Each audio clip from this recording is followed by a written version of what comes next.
Selamat datang di pembahasan mendalam kita. Kali ini kita bongkar perdebatan seru nih soal pengelolaan uang Anda di daerah. Ya, anggaran pendapatan dan belanja daerah atau APBD. Betul banget. Pertanyaannya mungkin simpel ya, gimana sih cara terbaik Pemda itu nyimpen dana publik?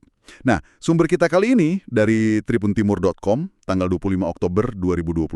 Oke, jadi kita coba pahami ya. Kenapa ada dua pandangan yang bisa dibilang berseberangan gitu? Iya, gimana tuh? Jadi di satu sisi ada Menteri Keuangan, Pak Purbaya Yudi Sadewa. Beliau ini menganggap penyimpanan APBD dalam bentuk giro itu merugikan daerah. Merugikan ya? Oke. Tapi di sisi lain, ada Gubernur Jawa Barat, Pak Deddy Mulyadi, yang justru mati-matian membela pilihan giro ini. Oh, jadi beda banget ya pandangannya? Ya intinya ini kayak pertarungan antara kehati-hatian operasional gitu sama upaya buat optimalisasi finansial lah. Menarik, menarik. Jadi Menteri Purbaya bilang rugi, Gubernur Deddy bilang paling aman. Sebelum kita gali lebih dalam argumennya nih, mungkin bisa diingatin dikit, giro itu atas sih sebenarnya, biar kita semua sama pemahamannya. Boleh, boleh. Jadi secara sederhana ya, dari sumber kita nih, giro itu simpanan di bank, dananya bisa ditarik kapan aja sewaktu-waktu. Oh, fleksibel ya berarti? Iya, biasanya pakai cek atau biliet giro gitu. Nah, yang sering jadi titik perdebatannya yaitu tadi imbal hasil atau bunganya. Bunganya kenapa? Bunganya itu relatif kecil, Mas. Kecil banget malah kalau dibandingin sama instrumen keuangan lain. Oke. Jadi bunganya kecil, itu poinnya. Tapi Gubernur Deddy ini kan punya alasan kuat ya, milih giro. Katanya tadi soal keamanan sama transparansi. Betul. Malah ada kutipan menarik tuh. Dia bilang, masa dana daerah disimpan di kasur atau lemari besi? Itu justru lebih rugi lagi. Wah, ini sindiran yang lumayan kena juga ya. Iya, bener. Argumen utamanya Pak Deddy itu soal pengendalian. Jadi menurut beliau, kalau bayar proyek pakai giro, itu bisa dilakukan secara bertahap. Bertahap, maksudnya? Jadi dicairinnya sedikit-sedikit gitu, sesuai progres di lapangan.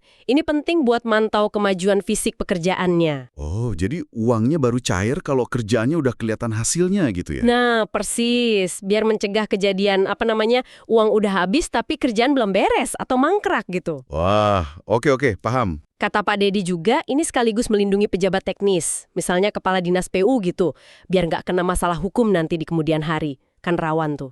Masuk akal sih, aspek kontrolnya kuat ya. Tapi kalau fokusnya cuma ke keamanan giro gini, apa nggak jadi terlalu konservatif? Maksudnya, apa nggak ada resiko kehilangan potensi pendapatan yang lebih bagus dari instrumen lain yang mungkin juga relatif aman? Nah, itu pertanyaan bagus banget.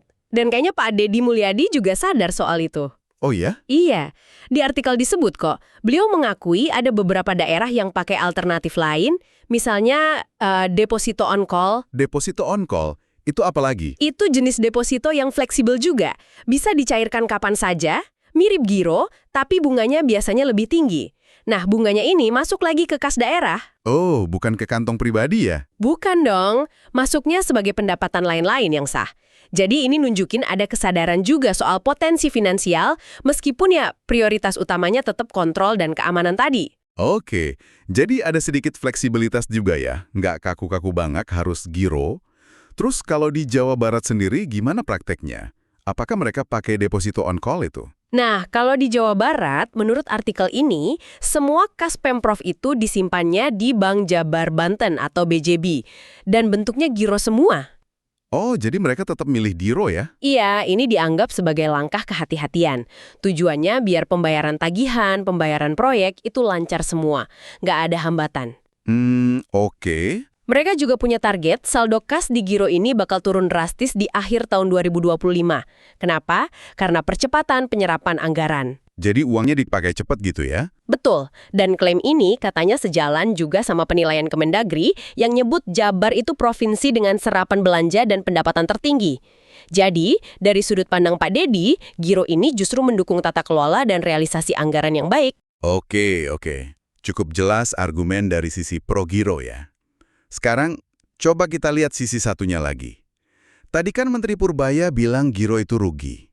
Nah, maksud rugi di sini persisnya apa ya? Mengingat artikelnya kan nggak terlalu merinci argumen beliau. Iya benar. Sumber kita memang lebih banyak mengulas argumen Gubernur Deddy ya. Tapi pandangan Menteri Purbaya ini tetap krusial karena menyoroti aspek efisiensi. Efisiensi finansial maksudnya. Tepat. Pernyataan rugi itu kemungkinan besar ya merujuk pada biaya peluang atau opportunity cost. Opportunity cost. Oke, gimana tuh maksudnya? Maksudnya gini, dengan milih giro yang bunganya rendah banget itu, pemerintah daerah kan jadi kehilangan potensi pendapatan bunga yang lebih tinggi, padahal mungkin ada instrumen investasi jangka pendek lain yang sama-sama aman, tapi bunganya lebih lumayan. Oh, jadi ada potensi keuntungan finansial yang dilewatkan gitu ya? Jangan sampai uangnya tidur aja di giro dengan bunga minim. Paham. Jadi ada argumen kuat di kedua sisi ya. Kalau gitu, apa nih kesimpulan yang bisa kita tarik buat pendengar kita, buat Anda semua?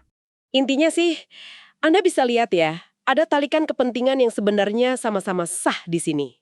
Di satu sisi, ada argumen kuat dari Pak Deddy Mulyadi soal pentingnya keamanan, terus transparansi, akuntabilitas proses lewat giro. Itu penting banget buat dana publik. Iya, nggak bisa dianggap remeh itu. Tapi di sisi lain, ada perspektif dari Menteri Purbaya yang menyoroti potensi ya, inefisiensi finansial lah, gara-gara imbal hasil giro yang rendah itu. Keduanya punya dasar pemikiran yang kuat kok dalam pengelolaan uang kita semua. Dan ini penting banget buat Anda perhatikan, karena ini kan menyangkut langsung gimana uang pajak Anda itu dikelola oleh pemerintah daerah. Selalu ada pilihan sulit antara mengutamakan jalur yang paling terkontrol dan paling aman, atau mencoba mendapatkan hasil finansial yang lebih optimal buat kas daerah. Betul sekali. Dan mungkin ya, sebagai penutup nih, ada pertanyaan yang menarik buat Anda renungkan sendiri. Apa tuh? Mengingat kedua argumen tadi sama-sama valid nih, mungkin nggak sih ada jalan tengahnya? Ada nggak ya strategi pengelolaan kas daerah yang bisa menyeimbangkan antara kehati-hatian ala Pak Deddy Mulyadi tadi dengan optimalisasi finansial yang mungkin diisyaratkan oleh Pak Purbaya?